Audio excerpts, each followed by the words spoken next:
des invités, des rubriques, des cadeaux et de l'information. L'information se poursuit sur la radio du bien-être avec maintenant le bar de l'économie présenté par Florence Fleur.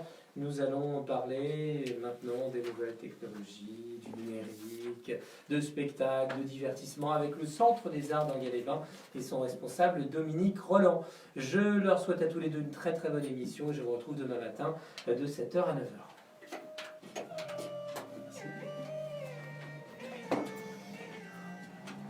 Non, il n'y a pas que On moi parle qui de l'événement qui a lieu ce soir aussi. Oui. Oui, merci.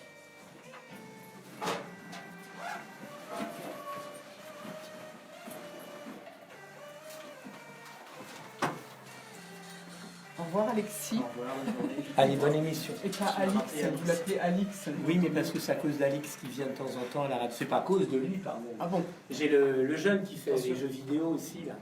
Bon, bref.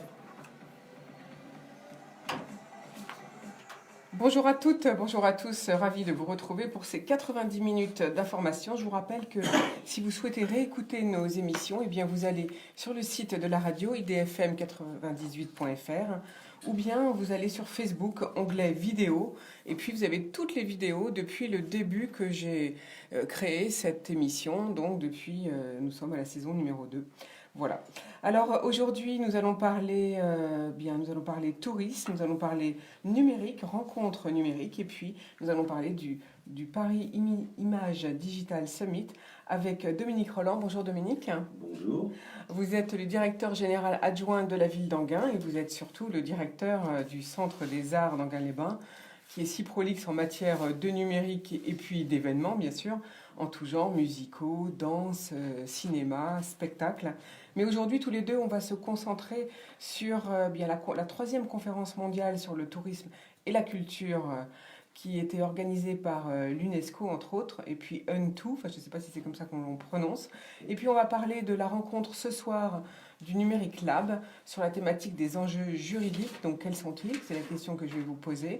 Et puis, sur le futur Paris Image Digital Summit qui arrive à grands pas, puisque c'est au mois de janvier, fin janvier. Donc, on va parler de tout ça ensemble. Vers 9h45, ce sont nos chroniqueurs qui vont arriver. Bien sûr, Olivier Carré pour sa chronique RH sur le changement aujourd'hui. Et puis Bruno Vigoureux pour un secret de cuisine comme tous les jeudis. Et puis enfin, vers 10h, on retrouvera Pascal Boniface, directeur de l'IRIS, l'Institut des Relations Internationales et Stratégiques, pour sa rubrique Comprendre le monde, car il reçoit Leïla Chaïd, ancienne ambassadrice de Palestine en France. Et elle parlera des perspectives du côté palestinien. Et puis la question qui lui est posée, c'est la paix s'éloigne-t-elle de plus en plus? Voilà, mais tout de suite, comme d'habitude, eh bien, ce sont les infos du jour. Tout d'abord, IDFM voudrait rendre hommage aux victimes de Strasbourg et surtout à leurs familles. Je vous rappelle, un mort, un Thaïlandais en vacances avec sa femme, une personne en état de mort cérébrale actuellement et une autre personne entre la vie et la mort, et puis 13 blessés, dont 7 graves. Hier soir, la police a d'ailleurs diffusé un appel à témoins que nous avons publié sur notre page Facebook pour retrouver Shérif Shekat, suspecté d'être le tireur. Il a pris la fuite en voiture, braquant un chauffeur de taxi qu'il a ensuite libéré. C'est pour ça que l'on sait qu'il est blessé à l'épaule ou au bras. En tout cas, les 4 membres de son entourage ont été placés en garde à vue. C'est le procureur de Paris qui l'a annoncé hier après-midi. Et le frère du suspect se sera même rendu de lui-même au commissariat dès mardi soir. À cause de ceci, eh bien, l'opération Sentinelle est renforcée. 500 militaires dès hier, donc, sont venus compléter l'opération Sentinelle et 1300 viendront s'ajouter dans les jours qui viennent, a annoncé le Premier ministre Édouard Philippe mercredi soir. L'objectif est de permettre la sécurisation des lieux recevant du public, notamment les marchés de Noël un peu partout en France. En tout cas, par rapport à donc l'appel à témoins diffusé par la police, si vous le voyez, eh bien, contactez le 197. La police estime ce matin qu'il est toujours dans la zone élargie de Strasbourg, en tout cas dans la région de Strasbourg. Donc, contactez le 197. Deuxième info du jour, hier, je vous expliquais comment le budget de l'État est validé par le Parlement. Eh bien, on va continuer sur ce thème, puisque je vous avais dit hier que je continuerai à vous expliquer le projet des recettes. Alors les recettes, eh bien ce sont les recettes fiscales. Vous avez tout d'abord l'impôt sur le revenu, ensuite l'impôt sur les sociétés. L'impôt sur le revenu, il est de 72 millions d'euros, j'arrondis les chiffres bien sûr. L'impôt sur les sociétés, il est estimé à 25 millions d'euros, presque 26 même on pourrait dire. La taxe intérieure de consommation sur les produits énergétiques à 13,5 millions d'euros. La taxe sur la valeur ajoutée à 154 millions d'euros. Et puis autres contributions fiscales, 20 millions d'euros en tout. En recettes fiscales, ça fait 286 millions d'euros. Les recettes non fiscales maintenant, eh bien, c'est les dividendes et recettes assimilées pour 5 millions d'euros, les produits du domaine de l'État, 2,4 millions d'euros, les produits de la vente de biens et services, 1,1 million d'euros, le remboursement des intérêts de prêts et avances et autres immobilisations financières, c'est un peu moins de 500 000 euros, et puis les amendes, sanctions ou pénalités ou frais de poursuite, c'est 1,5 million d'euros. Donc le tout des diverses recettes non fiscales de l'État, c'est 2,5 millions d'euros. À cela s'ajoutent des recettes avant prélèvement qui sont constituées par des prélèvements au profit des collectivités territoriales. Voilà. Donc là c'est des dépenses. Donc là c'est des dépenses, je me trompe. Donc c'est des comptes spéciaux, voilà, qui sont de 205 millions d'euros.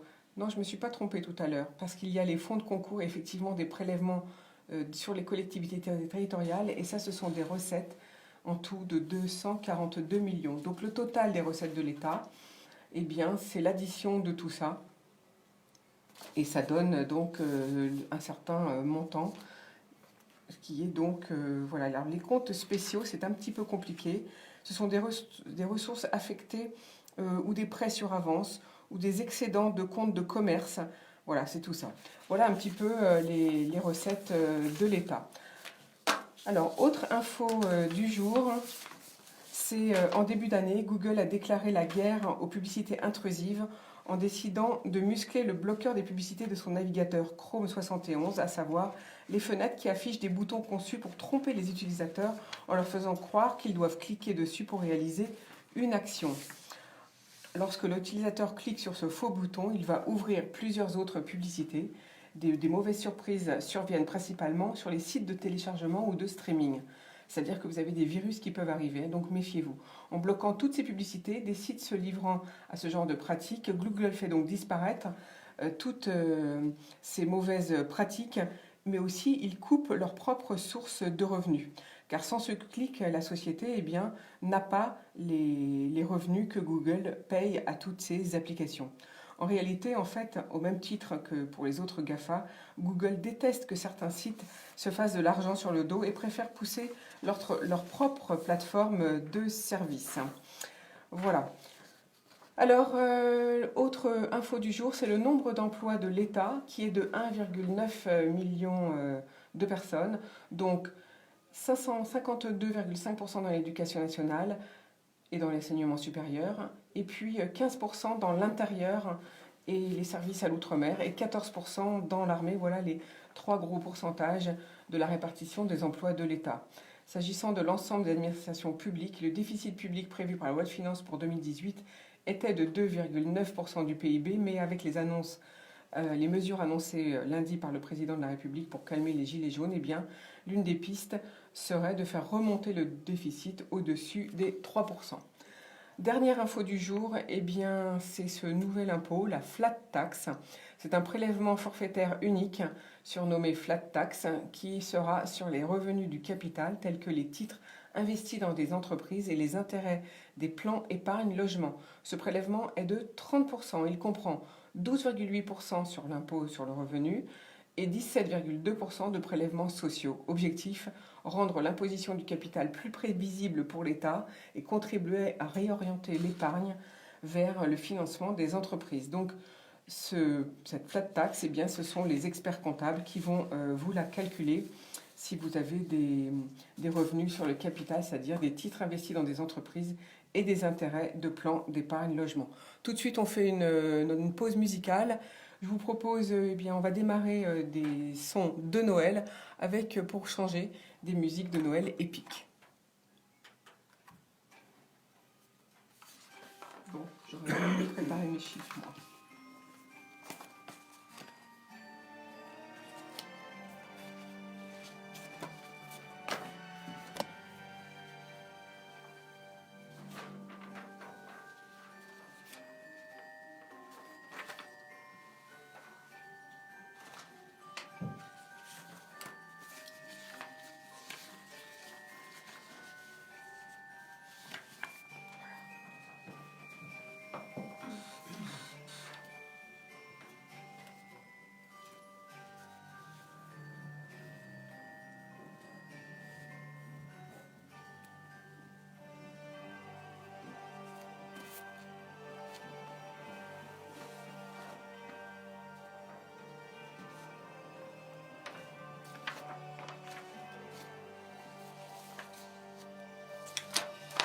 Et voilà, je suis à vous.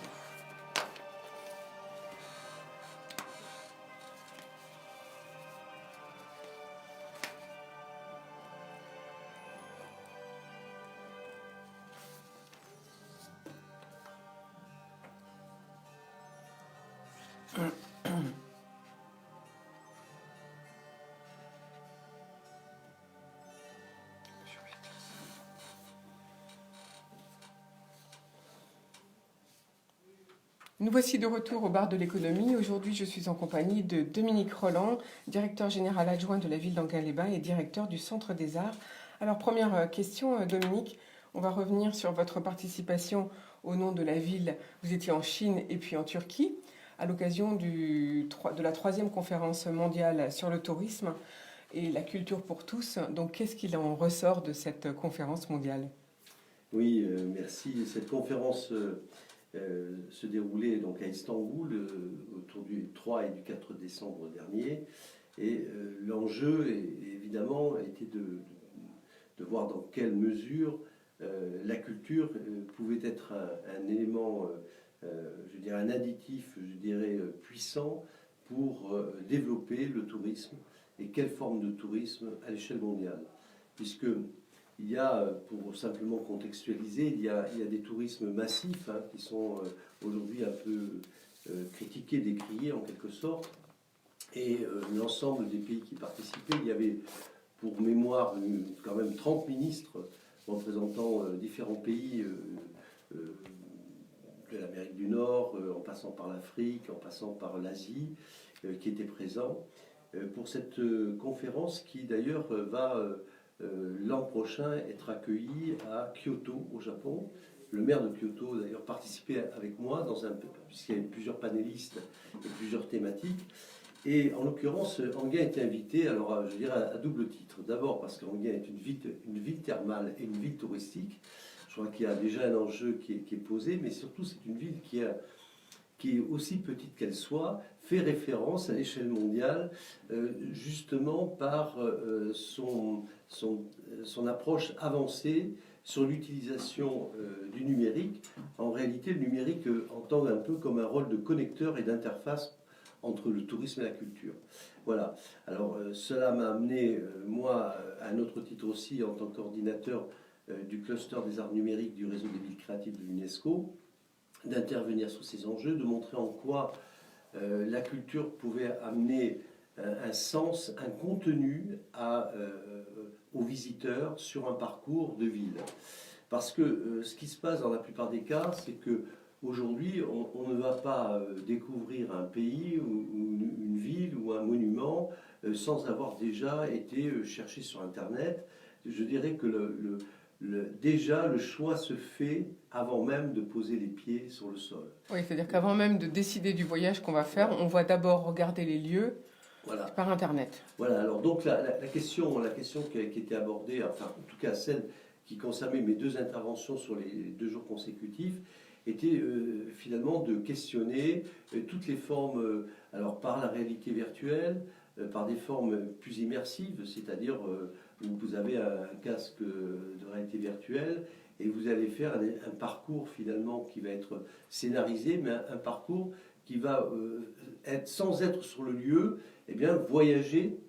Il y a des entreprises aujourd'hui qui, d'ailleurs, reconstituent également, puisqu'il faut dans le parcours, l'approche culturelle de la ville et technologique, c'est aussi de reconstituer des œuvres architecturales qui ont été détruites, soit par le temps, également par les conflits.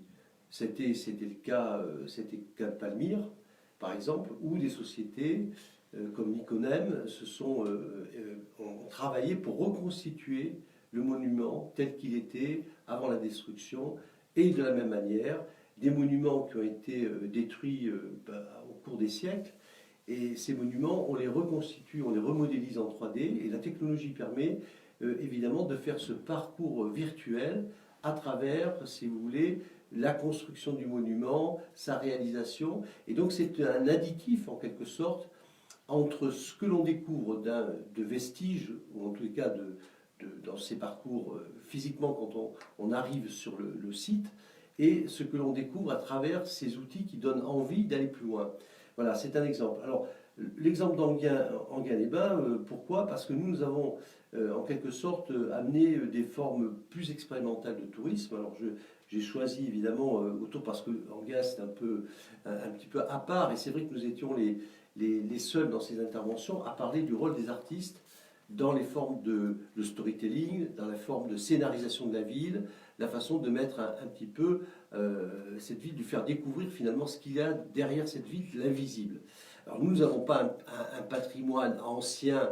Il n'y a pas de monuments nationaux typiques. Mais en même temps, mais il y a d'autres choses, c'est l'invisible. C'est ce que vous appelez mettre en avant l'invisible. Voilà, c'est révéler l'invisible. Finalement, cet invisible commence par les sources, bien sûr.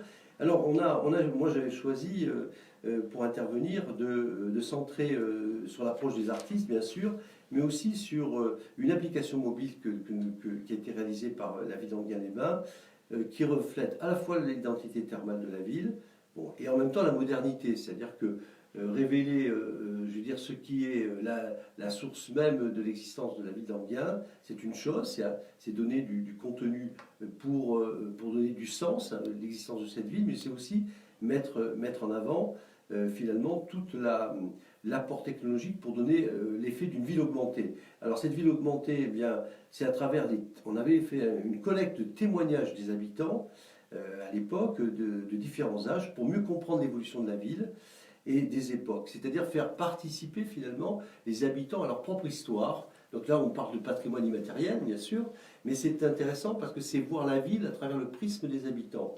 Alors, on avait choisi cette forme, et puis une autre application qui a été faite à l'occasion en 2014 des bains numériques de la Biennale internationale des arts numériques, c'est le collectif MU.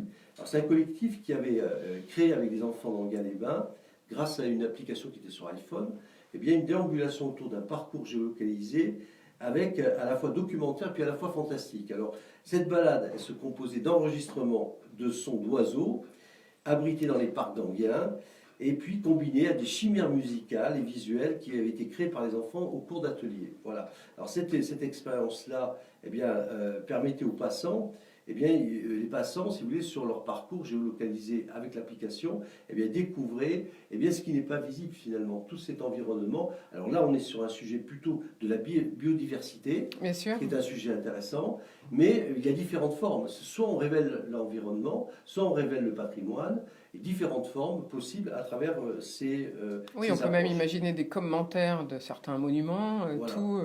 Voilà. Et c'est vrai que dans ce débat, les débats ont été importants parce que les débats portaient aussi sur l'authenticité socioculturelle et des communautés d'accueil, de leur patrimoine, de leurs ressources naturelles, de leur diversité. Parce que souvent, il y a souvent des choses qu'on dit clés en main, que l'on propose, si vous voulez, pour dynamiser le tourisme, mais finalement, ni les habitants de la plupart du temps ne sont pas impliqués, reçoivent quelquefois, ce qu'on a entendu dans certains témoignages, ils ont un espèce de tourisme intensif qui submerge en quelque sorte leur territoire, et eux se sentent c'est un peu agressif. C'est-à-dire que, bien sûr, ça profite au commerce dans la plupart des cas, mais ça n'est pas inclusif, dans le sens que le tourisme est aussi une manière de permettre aux habitants un enrichissement aussi aux habitants, et puis une rencontre, c'est de l'interculturalité finalement.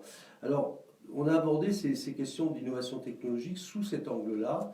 Et puis également, j'ai pris une expérience qui est assez extraordinaire, qui a été réalisée aux États-Unis par une société Framestor, qui consiste. Alors, vous êtes dans un bus, vous savez, un bus scolaire, les bus jaunes et noirs, là, les bus scolaires. Oui, tous les enfants américains se font transporter en bus. Voilà, dans ces bus-là, alors vous traversez la ville, alors vous êtes bien dans le bus, et vous avez à un moment donné toutes les vitres du bus qui s'opacifient, et puis deviennent finalement des fenêtres qui ouvrent sur Mars. Ah oui. Et vous Donc promenez là, physiquement avec la suspension, avec toutes les sensations, vous êtes dans un autre monde puisque vous traversez Mars. Et quand le bus tourne, eh bien, vous tournez, vous êtes dans toutes ces sensations. Donc là, on fait un voyage intergalactique Voilà. Alors, ce qui est intéressant, sur une autre planète. Voilà, c'est un travail qui a été fait aussi avec Saint-Gobain, parce qu'il fallait passer à travers ces vitres, évidemment, toute la partie image. Et les enfants, eux, interagissaient en passant de la réalité au monde virtuel constamment.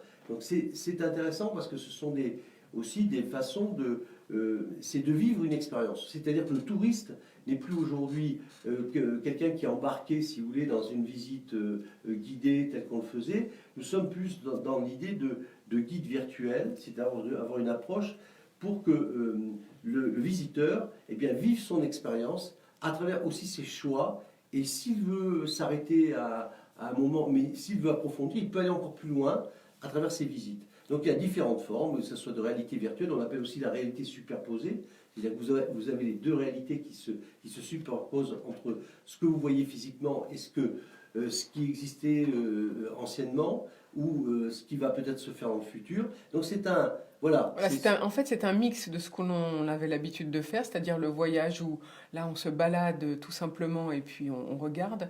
Et là, donc là, c'est un mix avec le numérique où on est accompagné par les nouvelles technologies finalement. Exactement. Il y a aussi un autre aspect qui est intéressant, alors, parce qui aujourd'hui, évidemment, qui doit susciter, pas la peur, mais une certaine anxiété chez ceux qui sont des meilleurs artisans et tailleurs de pierre, par exemple.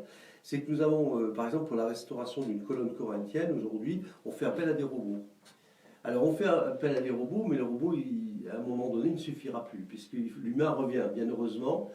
C'est-à-dire que le robot reconstitue d'une façon, c'est la machine, c'est-à-dire qu'il reconstitue la colonne corinthienne, et pour un travail qui demanderait un mois à peu près de travail pour un artisan tailleur de pierre, Oui. c'est réalisé en une semaine. En une semaine. Alors, mais le tailleur de pierre intervient à la fin, parce que c'est comme dans les ateliers des grands peintres, quand nous étions dans l'atelier de Rubens, eh bien, nous avions les apprentis et les élèves de l'atelier, c'était comme une petite... qui dégrossissent en fait la voilà, matière. qui faisaient les fonds de ciel, Voilà. qui faisaient les fonds, qui traitaient les lointains, qui traitaient et généralement, le maître, lui, terminait tout ce qui était les mains, tout ce qui était les visages, et c'est-à-dire les parties détails les plus délicates. fines. Oui. Mais c'était un travail collectif.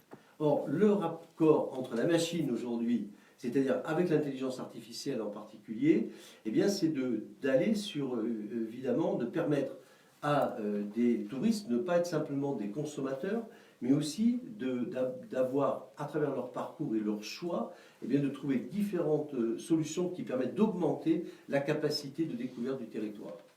Donc on a maintenant les robots qui arrivent dans la culture finalement. Voilà ce qu'on apprend aujourd'hui avec vous. C'est le robot qui accompagne l'homme pour recréer, pour restaurer, on va dire, des choses détruites. Oui, des monuments détruits. Oui, c'est le cas. D'ailleurs, c'est déjà le cas dans beaucoup d'endroits, avec également, évidemment, de la modélisation 3D pour la reconstitution de monuments ou de mettre en valeur des monuments d'une façon... à la fois avec des historiens, ça veut dire que ça fait appel à des équipes pluridisciplinaires, ce qui est intéressant, c'est-à-dire que vous avez un historien, vous avez un exemple sur la vallée de Montmorency actuellement avec Plaine Vallée, Philippe Sueur en tant que maire David Anguien, mais également sur sa compétence sur Plaine Vallée et du département, eh bien, a souhaité voir comment ce projet se mettre en œuvre. C'est un projet très intéressant parce que c'est un parcours finalement de la forêt de Montmorency de manière sonore, c'est-à-dire d'une façon géolocalisée, où vous allez rencontrer eh bien, à travers des formes de narration, hein, comme vous avez un comédien qui va vous raconter qu'à cet endroit, quel était la situation historique il y a 2 siècles et dans votre parcours pédestre, vous voyez. Et ça, c'est très intéressant parce que souvent on est gêné par ce qu'est l'image, parce que quand on parcourt, on a besoin de voir se déplacer, on est dans une espèce de cartographie du déplacement, alors que le son, lui, apporte des éléments sonores, vous restitue des ambiances. Vous voyez, si on était par exemple du côté de chez Mislinguette, on entendrait les sons de la rue avec les calèches, à l'époque à Enghien, pas les mêmes moyens. Mais vous voyez, c'est tout un environnement sonore qui est recréé. Et ce parcours de la forêt de Montmorency a été réalisé avec Diplopixel, qui est une start-up qui est au sein de l'incubateur au Centre des Arts d'Enghien. Alors ce projet sera terminé dans combien de temps ? Écoutez, je ne sais pas encore parce que il est en cours. Il est en cours et il doit demander évidemment un travail à la fois de collecte entre historiens, également évidemment cette société qui apporte ses compétences, peut-être des artistes aussi dedans, puisque nous avons une compagnie de chant choral qui est les Cris de Paris, qui vient d'ailleurs avoir un prix pour leur dernier album, qui sont spécialisés également sur la musique baroque, qui vont peut-être apporter aussi leur contribution sur ce parcours. Voilà. Donc ça, ce sera un projet qu'on va pouvoir télécharger sur son téléphone, Exactement.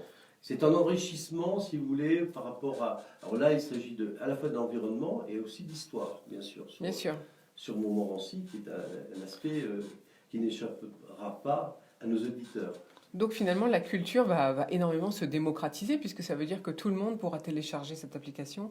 Même si on ne visite pas la forêt, on pourra là quand même entendre les sons de loin.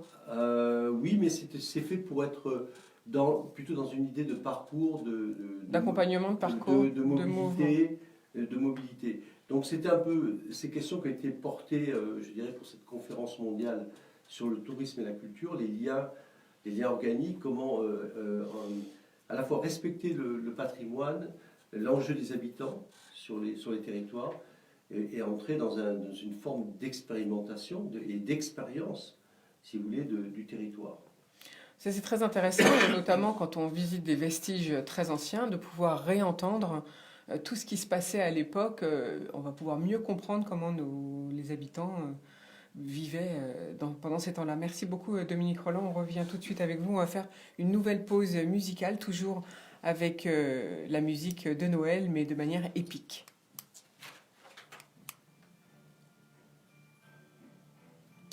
Est-ce qu'il y a autre chose à dire sur la culture, sur le troisième non, c'est sur bon, ça, non, enfin... Vous avez dit le principal. Après, c'est vrai qu'on a eu beaucoup de succès. Donc on vient d'apprendre, grâce à vous, que Enghien était la référence mondiale sur l'utilisation du numérique. Donc c'est l'interface entre la culture et l'être humain, finalement. Oui, tout à fait, tout à fait.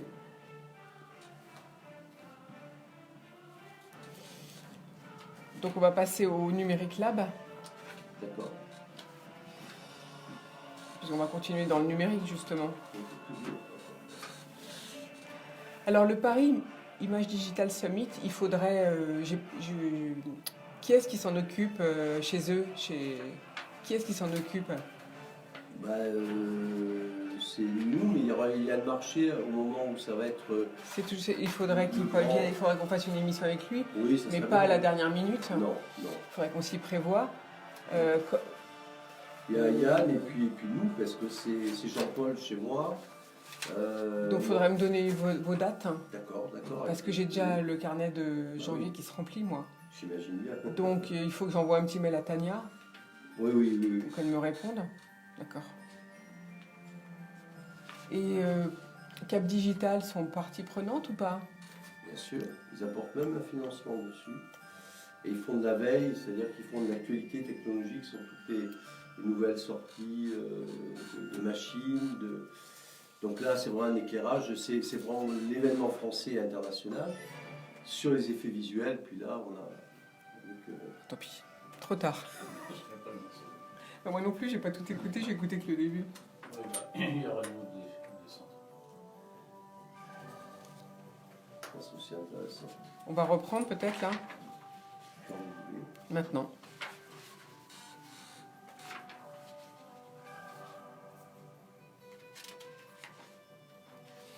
On y va ? Encore un peu. Ça me fait un repère, moi, pour le caler après. Ah, d'accord. Et c'est qui votre contact alors à Cap Digital?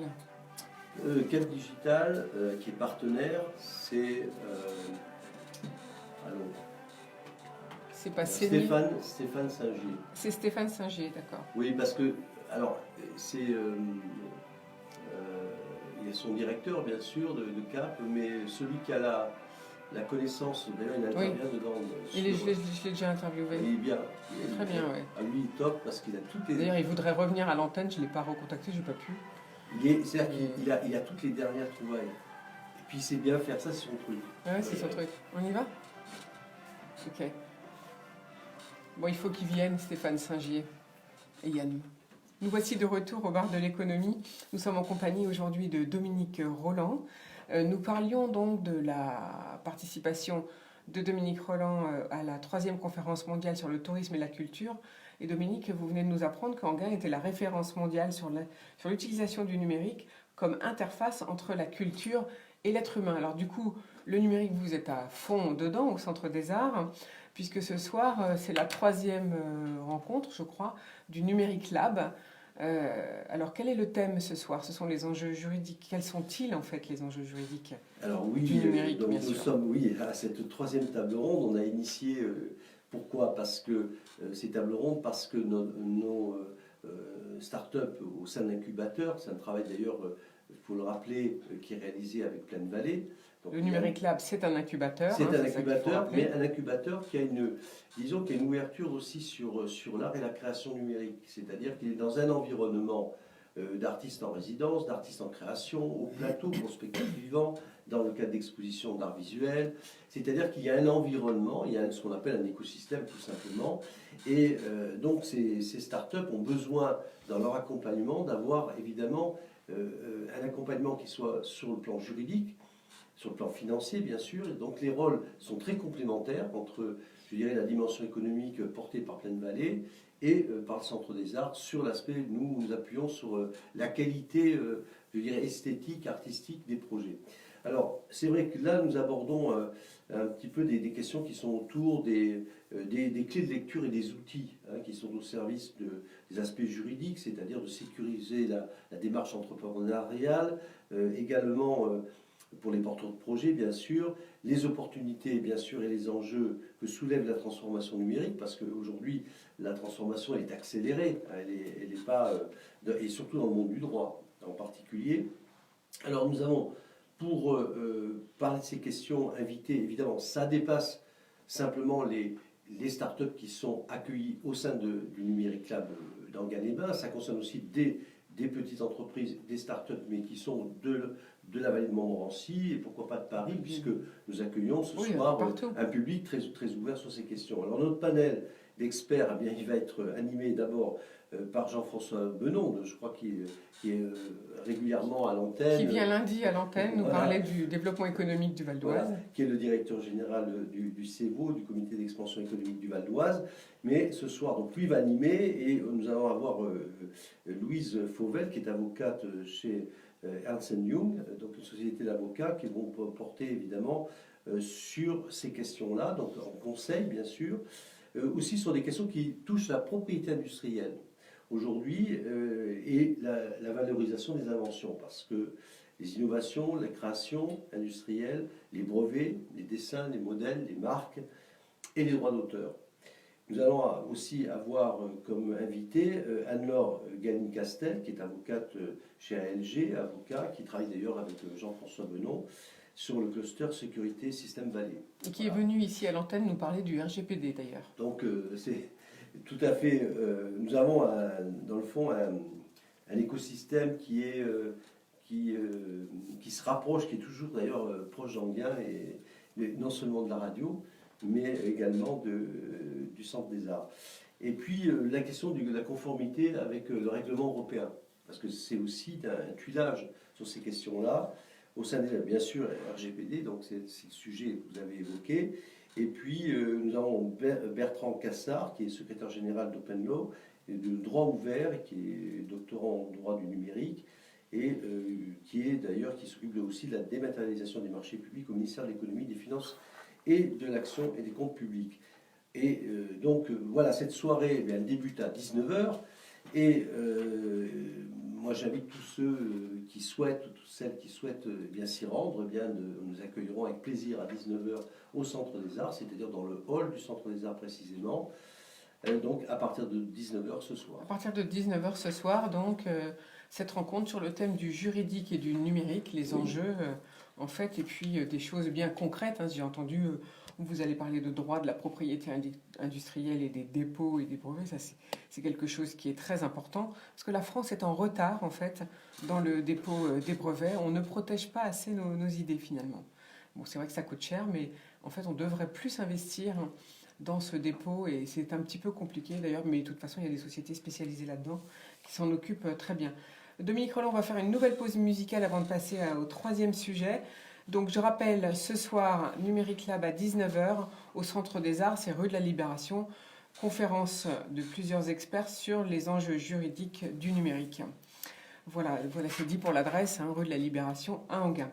On va tout repartir en musique épique, toujours les chants les musiques de Noël. Merci Philippe.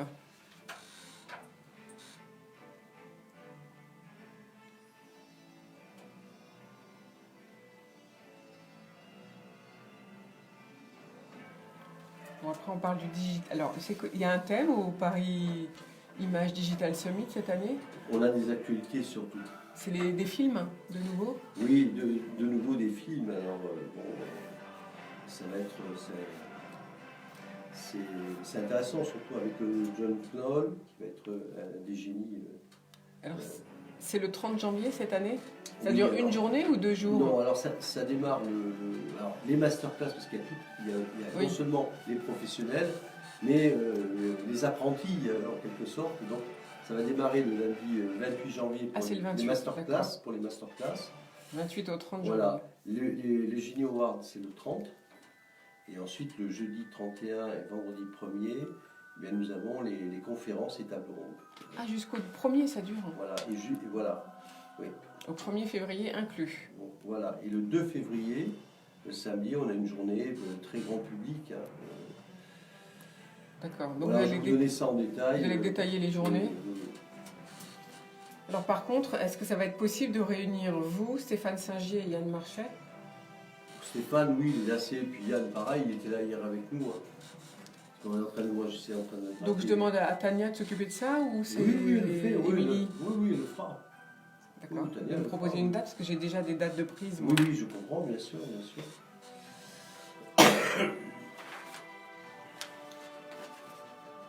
Attention, On va reprendre là, d'accord. On y va.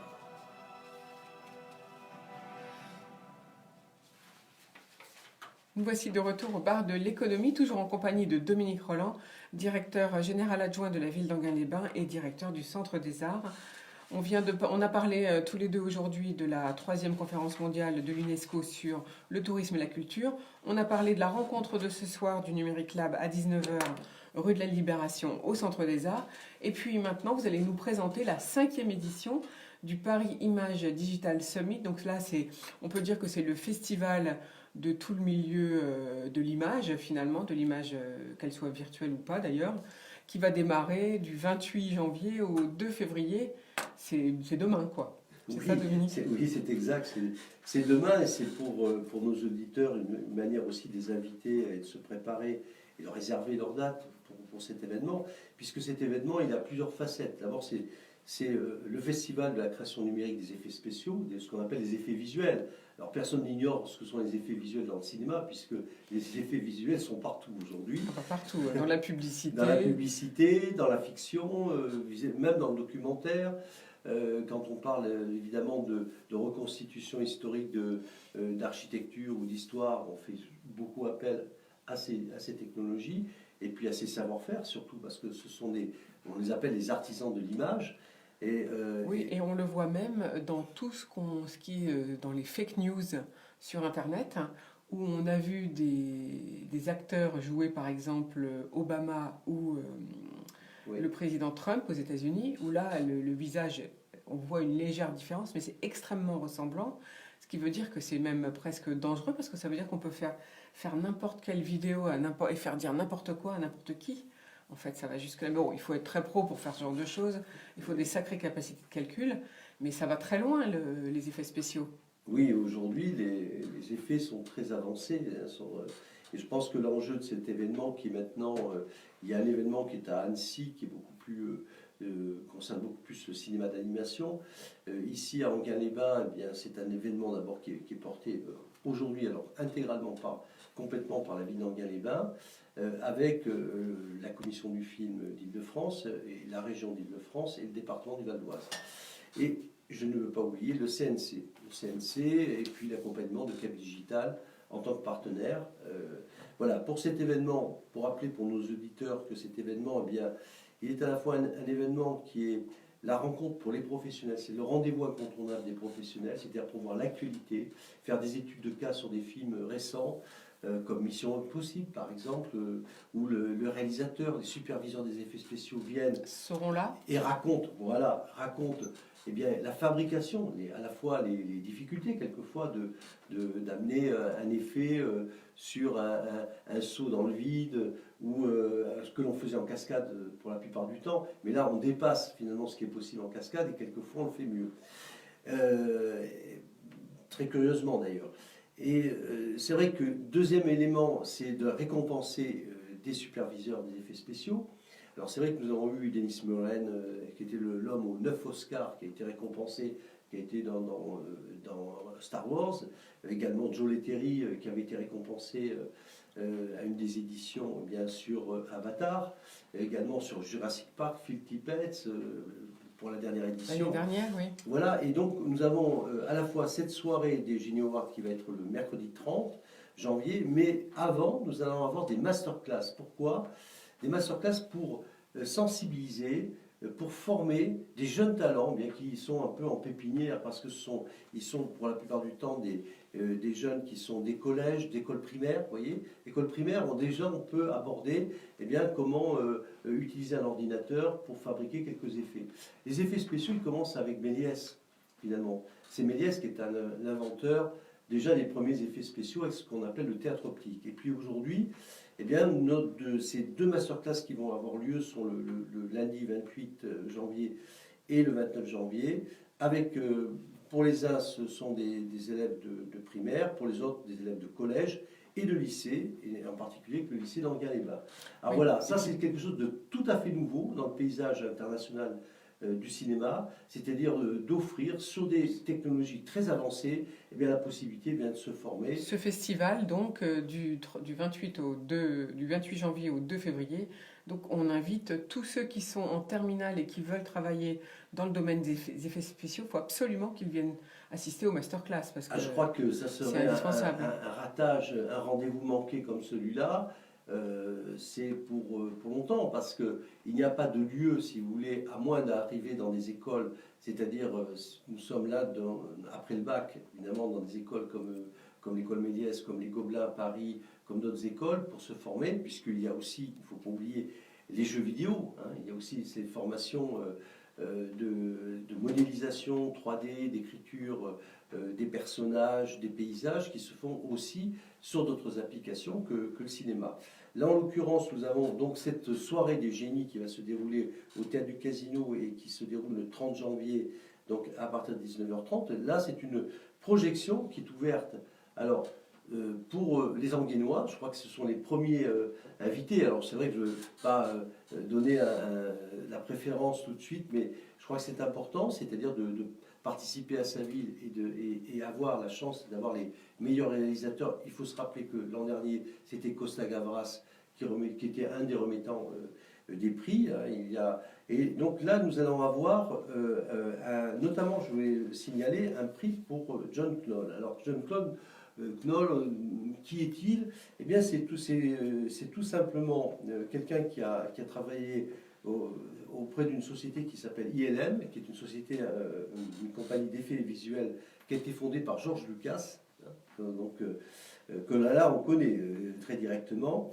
Et puis il a travaillé sur Abyss avec James Cameron, il a travaillé bien sûr avec un Oscar, et puis il a travaillé aussi Phil Tippett et Scorsese, Spielberg. Brian De Palma. Ah oui, des donc, grands voilà, réalisateurs. Voilà, lui a été aussi, avant de faire ce métier, il a été un des créateurs de Photoshop. Voilà. Alors pour ceux qui connaissent, tout le monde connaît Photoshop. Voilà, dans la communication, le logiciel de retouche de photos. N'échappe pas aux communicants, bien sûr. Et donc, ça a été son premier métier. Et c'est quelqu'un qui ensuite est bien passé sur les effets visuels et là a apporté vraiment une approche, une patte en quelque sorte, donc, et qui sera donc un de ceux qui va être bien récompensé pour sa carrière et à la fois pour les effets qu'il a réalisés. Alors, il y a évidemment des Game of Thrones, des films comme ça qui évidemment intéressent beaucoup la jeunesse, on le sait,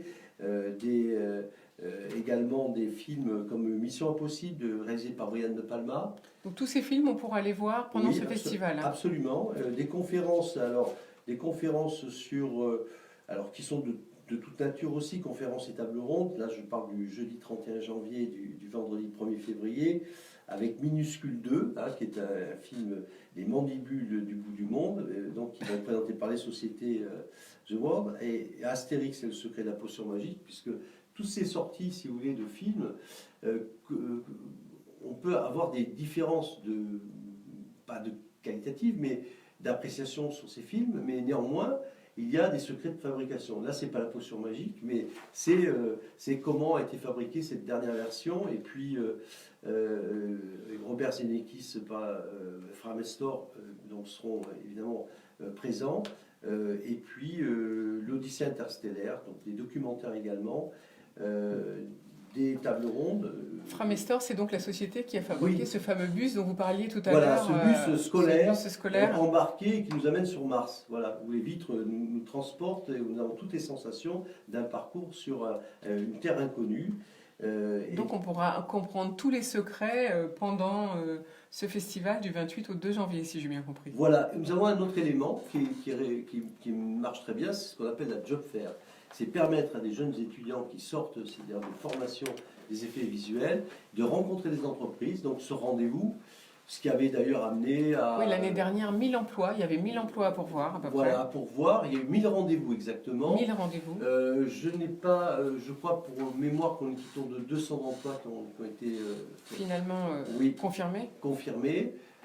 Mais ça veut dire que tous les ans, alors on a été sur 2 jours de job fair pour pouvoir accueillir ces jeunes étudiants pour leur premier emploi. Eh bien, on en reparlera si vous voulez bien, Dominique Rolland. Je propose qu'on fasse une émission spéciale Paris Image Digital Summit au mois de janvier prochain, parce que tout ce réseau économique du numérique est très important. C'est un gros savoir-faire français en plus. Donc, je pense que c'est important de le mettre en avant et d'en parler à IDFM, au bar de l'économie.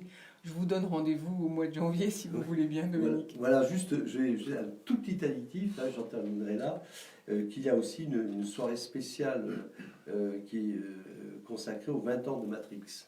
Ah oui, alors Matrix, ça c'est un de mes films préférés. Matrix et les X-Men, comme beaucoup de Français d'ailleurs. Les effets spéciaux, c'était les premiers vrais films finalement, avec des effets qui ressemblaient au naturel pratiquement. Enfin, c'est formidable, ça nous fait bien voyager.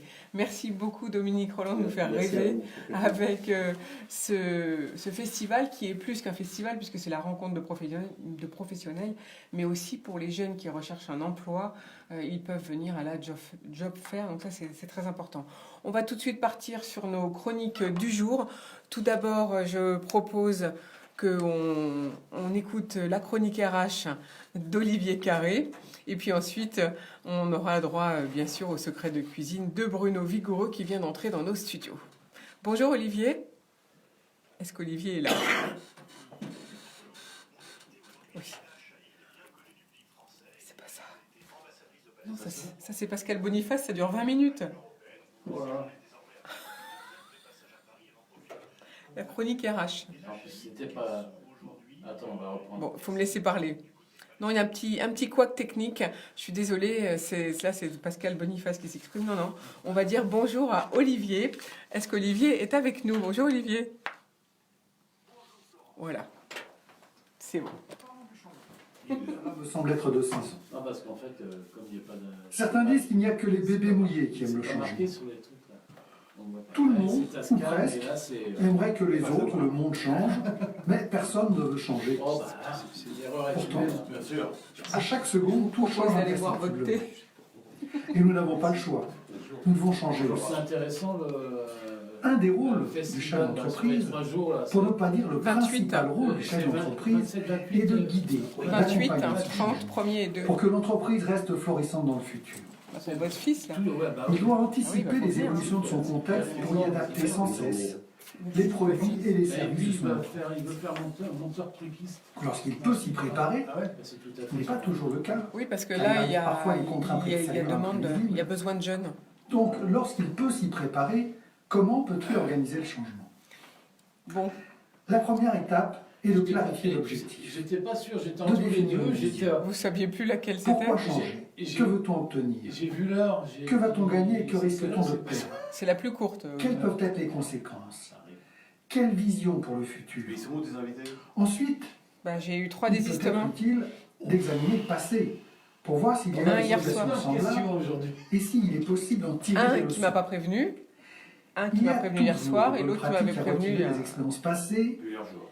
et puis ce serait dommage de refaire plusieurs fois Bah la oui, même maintenant que vous erreur. avez pris l'habitude que j'en Après ai le passé, bien sûr, il faut examiner le présent.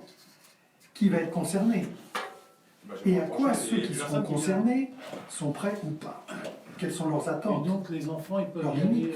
les enfants... Quelles sont les marges de manœuvre financières, organisationnelles et humaines? Ça se trouve à Anguin et dans... Quels sont nos atouts, nos forces, nos soutiens, nos arguments, de la libération, les centre des bénéfices arts. possibles pour chacune des personnes concernées? Mais aussi, quelles sont nos C'est faiblesses, petite fraîcheur. les hein, risques prévisibles? dehors. Même ici, il fait pour Est-ce qu'il y a pas de- Enfin, après le passé et le présent, il faut se projeter dans le futur pour bâtir un plan d'action, J'étais loin. pour prévoir les différentes rapproche de vous. étapes, incluant bien sûr les phases de communication. C'est bon? Pour chaque étape, Ouais, ouais, je pense il que est utile de prévoir un plan B. Parce que On peut pas suivre. On est Rien pile dans ne les va se temps. dérouler Par contre, exactement comme nous l'avions prévu. À chaque étape, nous devrons nous adapter à l'environnement du moment. Et d'ailleurs, au fur et à mesure que le changement commence à se mettre en place, bien sûr, l'environnement change, et pas toujours comme nous Pascal l'avions prévu. Boniface commence à parler, je m'en vais. Cela Ah demande oui. de l'énergie, de la fermeture, Ça a de la duré longtemps, ça a duré souplesse. Attention, C'est 5 ce que nous secondes. pouvons appeler l'agilité. Merci beaucoup Olivier, et on a bien compris la notion du changement, oui effectivement, on est en plein dedans. Allez, tout de suite, eh bien, on va écouter notre second chroniqueur du jour, c'est Bruno Vigoureux. Bonjour Bruno, alors là c'est un autre registre, c'est pour déguster, pour préparer un secret de cuisine, lequel aujourd'hui? Bonjour Florence, bonjour à toutes et à tous. Bah allez, pour tout vous dire, on ne peut pas y couper à cette période de l'année. Mais je vous préviens, chers auditeurs, je risque de vous faire hurler. Car si je vous dis qu'on va faire un foie gras, vous partez déjà en courant en se disant que c'est bien plus simple d'en acheter un. Oui, peut-être. Mais quel plaisir aussi quand vous direz à vos invités, c'est moi qui l'ai fait. Vous allez voir leur tête, ils n'en reviendront pas. Et la recette que je vous propose n'est pas simple, elle est simplissime. Et là, c'est vous, Florence, qui allez hurler. Oui, car je vous propose la recette du chef Yves Candeborde, c'est-à-dire de faire votre foie gras au micro-ondes. Oh là, Je le sais, Florence, mais c'est quoi ces préjugés? C'est la recette la plus simple du monde, je vous dis. Allez, essayez, vous n'allez pas le regretter. Il vous faut donc un foie gras déveiné, c'est-à-dire sans veine, c'est quand même beaucoup plus pratique. On en trouve maintenant presque partout. presque partout, oui, oui. Un foie gras qui ne dépasse pas les 550, 600 grammes, parce que quand c'est trop gros, après, c'est quand même un peu moins bien. Alors, vous le faites tremper une nuit dans un saladier avec du lait et des glaçons. Le foie doit être recouvert. Le lendemain, vous le séchez bien dans un chiffon propre. Vous prenez 10 grammes de gros sel et 5 grammes de poivre concassé, vous mélangez, et vous frottez bien ce mélange sur le foie. Ensuite, vous recouvrez votre foie de plusieurs couches de film étirable, il faut bien serrer. Vous mettez le foie dans une terrine et vous passez au micro-ondes 2 minutes 30 à la puissance maximum. Voilà, c'est quasiment tout. terminé. Vous sortez la terrine du four, vous laissez refroidir, puis vous mettez au réfrigérateur. Attention, Il faut faire cette recette 4-5 jours avant afin que le foie prenne bien le goût de l'assaisonnement. Alors on peut aussi y mettre, avec le sel et le poivre, un peu d'armagnac, de sauterne, enfin ce qu'on veut. Le jour du repas, vous enlevez les différentes couches de film étirable. Le foie est alors très dur et vous gardez bien la graisse surtout, qui peut vous servir pour faire cuire des pommes de terre, des endives, des choux de Bruxelles, etc. Vous remettez le foie gras au frais et au moment de servir, vous tranchez avec un couteau dont la lame est trempée dans l'eau chaude ou avec un fil. C'est plus facile. Alors, qu'est-ce que je vous disais?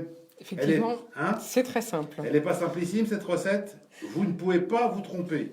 À chaque fois que je fais ce foie gras, je me dis toujours, c'est pas possible que ce soit si facile. Eh bien si, c'est possible. Vous allez donc vous étonner et vous régaler. Pour accompagner votre foie gras, vous pouvez servir un sauterne, bien sûr. Moi, je dois dire que j'ai une petite et même une grosse préférence pour un Gewürztraminer vendange tardive. Le mariage avec le foie gras, c'est un pur bonheur. Régalez-vous et à bientôt. N'oubliez pas qu'on se retrouve à 13h30 dans l'émission Sport en Val d'Oise où on parlera de cyclisme sur piste avec un jeune champion plein d'ambition. À tout à l'heure. Merci beaucoup Bruno Vigoureux. On sera ravis de goûter cette jolie recette simplissime, effectivement. Vous qui n'avez pas le micro-ondes, vous en direz des nouvelles. Voilà, et de vous retrouver à 13h30 pour votre émission sportive. Sinon, pour le secret de cuisine, eh bien maintenant, on vous retrouve en 2019. Donc, je vous souhaite de très belles fêtes, Bruno. Merci à vous aussi également. Merci beaucoup.